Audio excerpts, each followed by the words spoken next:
Hello and bonjour. This is very overwhelming. This is lovely to be here. I love Boston.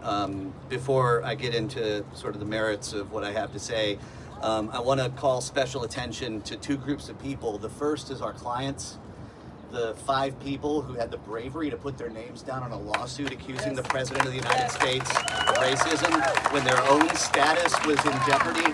That's Fritz, that's Marika, that's Marlene, that's Vilbrun, and that's Rudolph. Do not forget them. They have more courage in their little finger than most people have in their entire bodies. The second group of people are my co-counsel, the attorneys that I was fortunate enough to work with, one of whom is with me today and deserves special recognition. He was sitting next to me at counsel table in the Supreme Court. That's Andy Tauber, all-around appellate super genius. We spent, I think, 3 or 4 sleepless nights in December putting out 350 pages of briefing in the district court, and then by April we were in the United States Supreme Court, which, just let me tell you, as an appellate lawyer, is incredibly fast. I think I'm still a little bit traumatized just from the lack of sleep. I think I'm still catching up, but it was worth every second. Anybody who knows me knows this story, but since none of you do, I'll tell it. I was raised in a family of doctors. My father's a doctor. All of his brothers and sisters are doctors. My grandfather was a businessman. I grew up pretty well off in a very white suburb in Ohio. But it was always made very clear to me whenever we would go to my grandparents' house for Thanksgiving that our family didn't start there. My family immigrated here from Hungary about 110 years ago.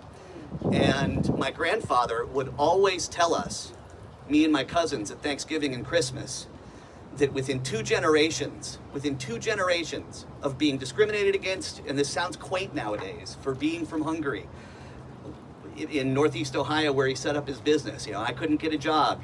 My grandfather would tell me my father couldn't get a job. And he worked his way up, and within 2 generations, we're doctors and we're lawyers and we're businessmen, and that only happens in America. My grandfather and my family view supporting immigrants as an act of patriotism. And I'm saddened by the reality that so many people with family stories like mine have forgotten that.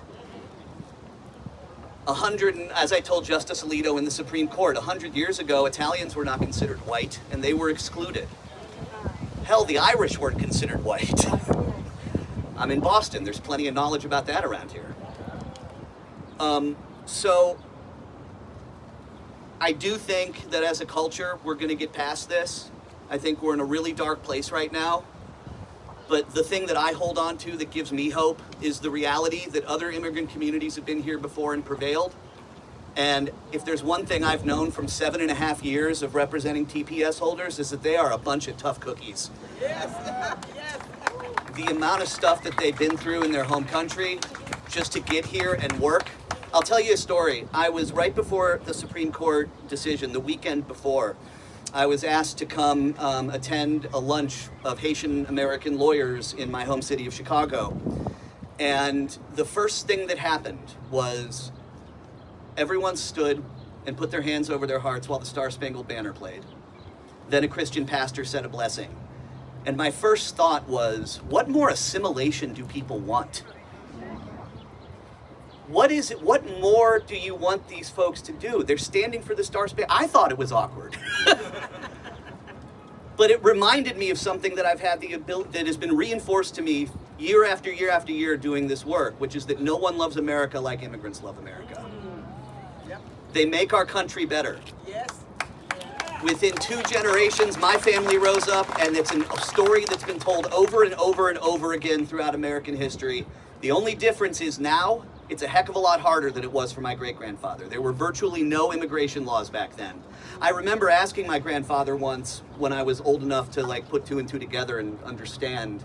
I asked him, I said, so we came through the port of Philadelphia. He said, yeah. I said, well, how did we get in? He said, well, what do you mean? We walked on shore, they changed our name, and then we set up shop in Ohio. And I said, well, what would have happened if they'd have turned you away? And my grandfather said we would have jumped off the boat at night and swam to shore. The only reason that folks who look like me and who have family stories like me say things like my ancestors did it the right way is because there was no wrong way.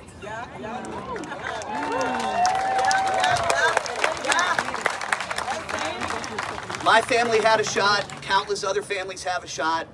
Families from Haiti and Honduras and Nicaragua and Syria deserve a shot too. And although I'm deeply, deeply sad about the Supreme Court's ruling, the fight goes on. We need to pass SB 4814. As the councilwoman said, I was very skeptical that it would pass the House. And yet it did, with I think 10 or 12 Republican votes. If there's one thing working for the Haitian community has taught me, it's that miracles do happen, and I'm holding out hope for a miracle on 4814. As far as the update on the case, which I know everybody is interested in, I don't have much more to add than what we put in our joint status report to the court. It's on the docket if you want to look it up. It's July 10th. We're evaluating what our options are in light of the Supreme Court's ruling.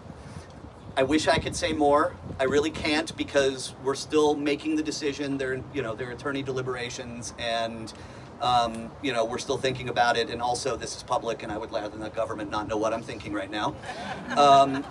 But I will say, and I can assure you that every decision that we have made and will make in this case is made with one and only one consideration in mind, and that is what is best for our clients and for the TPS community writ large. So please trust me that no matter how this case ends up progressing, whatever decisions we make, they will be decisions that we arrived at after very, very, very serious decisions, a lot of stress, a lot of anxiety, and a lot of weighing the options, and that we're doing what, in our judgment, is the absolute best. And I appreciate the faith and the trust that everybody in this community has put into our legal team along those lines. So thank you.